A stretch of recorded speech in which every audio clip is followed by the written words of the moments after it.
Alright, speaking of funny stories, are you guys ready for your next comedian? Well, give it up for Socrates! Thank you, Jeroen. Jeroen, give it up to Jeroen some more. No, give it up, it's a great promotion. It wasn't for him, we wouldn't be here today. So, I appreciate that, man. So my name is Socrates. I'm Greek. My sister's name is Zoe, by the way. So, are you Greek as well, or are you not Greek? Just like, yeah. Where did you get the name from? My dad just chose it. There was a whole phase of Zoe Bowies, because David Bowie's daughter Zoe, so there was a whole phase of Zoe's cranking out for that. So, Yeah. That might be it.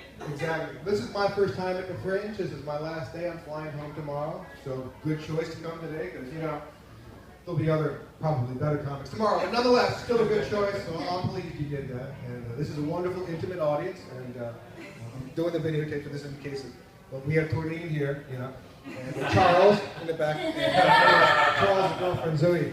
And are you married or just girlfriend and boyfriend? I don't want to do that wrong. Just okay. I just accuracy. It's important to me. And so I've been doing comedy for a little while, and I also have recently started a YouTube channel called Socrates Explains Everything, in which I, Socrates, like to explain things. That's how I came up with the title. Good, right? Yeah, thank you. I thought it was good. I thought it was, because I like to make it short and simple. So what I'm going to do today, we're going to do a first version of the live taping of Socrates Explains Everything with a wonderful audience here at the Fringe.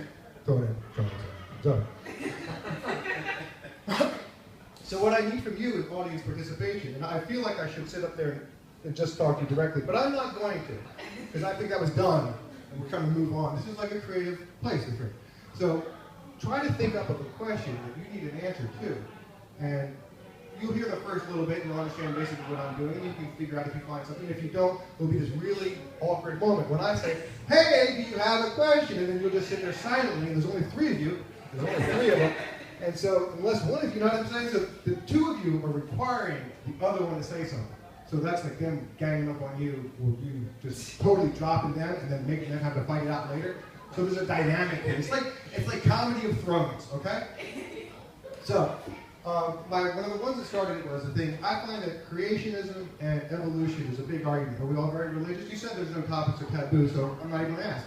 So anyway, creationism versus evolution, there's a lot of arguing going on about what's real, what's whatever, and I find that we've wasted a lot of time with it.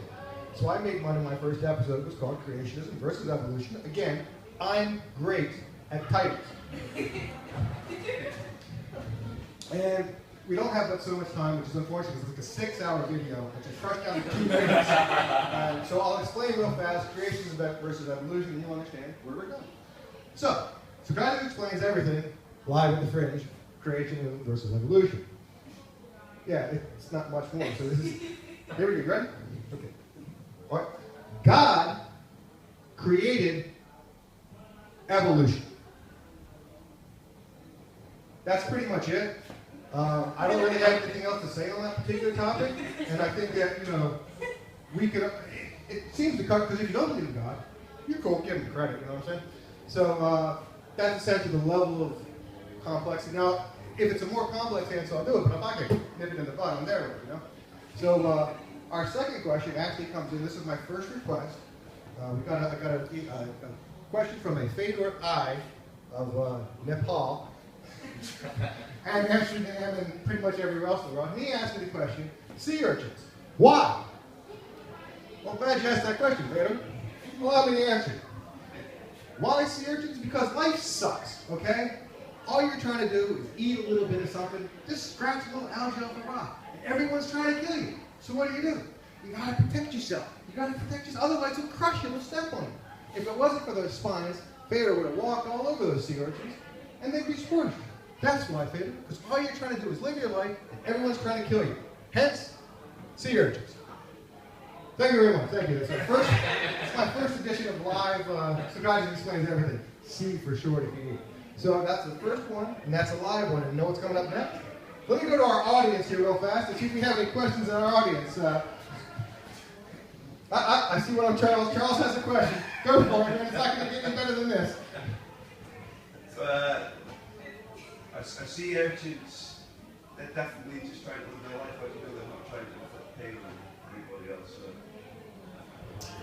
Well, as a Greek, I can tell you that, first of all, sea urchins love life. You know what I'm saying? And one of the ways we know this is they voluntarily let us keep their eggs. So it's like the only useful part of a sea urchin is just the feeding once you pop them out. You eat the eggs. There's almost nothing to this. If you ever want to taste what does the entire ocean taste like at once, eat a sea urchin egg. So your question is, why do I know that they're not just truly trying to get after it and get us? Well, that is definitely an interesting question. I'll give you that. Again, this is my first time doing this live on stage. Normally I just sit around for a few weeks thinking about this stuff. Well, they do hide, you know what I mean? They do their best to hide. But you might be right. I'll give you credit. All right. The sea urchins are trying to kill us because they're pissed. It's a revenge thing. It's definitely a revenge thing. So I'm not going to quite finish what I'm going to. This is the end of the Socrates Explains Everything. And I'll do like Sally, I'll do actual jokes. Do you want a joke or do you want to? I have some other jokes as well. This is an example. I like sayings and picking up. Now, if you had been at the other show, you would have gotten a part before this part, but you weren't. So you'll have to ask other people, or you can try to find the video. So with sayings, I like different sayings from different parts of the world, and this was an example of when life gives you lemons, you make lemonade, assuming you have a lot of sugar in a pitcher of water, neither of which do I have. But I'm a Greek, and we like fish, and nothing goes better on fish than lemons. You know, so I say, life gives you lemon, you make some fish. You know. Now, another good important one is, of course, if you give a man a fish, he'll eat for a day. But if you teach that man a fish, he'll eat for a lifetime. Because education is more important than charity. You know, I say, if you teach a Greek man to fish, he'll be glad when life gives him lemons. Because all the fish. How much time do you want to do? I have no idea. You're like 5 minutes left. Oh, okay, 5 minutes. Oh, I got a whole page for 5 minutes. I don't know. Any other questions come up? If you have another question, feel free to just yell it out. Torvine, question? Oh, you got one. You do. I've always wondered why, you know how the sea evaporates to cause clouds. Right. Why don't clouds rain salt? Why don't clouds rain salt water? Okay. Well, that's like, I feel like my job is to be snarky, but, you start with a normal answer that you then later twist, and then you'll come back to it later. But for the most part, it's because salt doesn't evaporate, you know what I mean? Salt's like lazy as shit, and if you try to evaporate it, it won't do it. Now water is like God's gift to the earth. Because it does everything. It evaporates, turns into steam. You can squirt someone in the face with it. You can stream acid from water in their face. They'll freak the fuck out and run the hell away. It's hilarious. They do it in London all the time. It's, we have mayonnaise on our potatoes. We throw acid in people's face. It's not funny.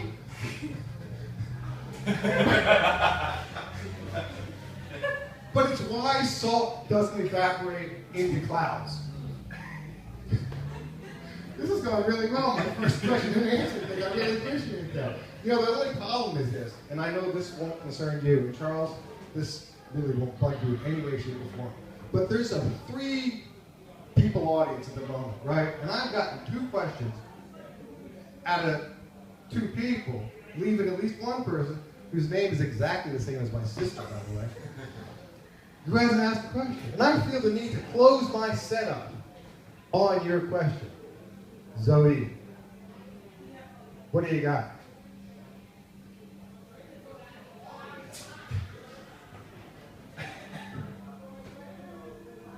She's working on it right now. She feels she's on the spot. This is what it feels like to have the microphone.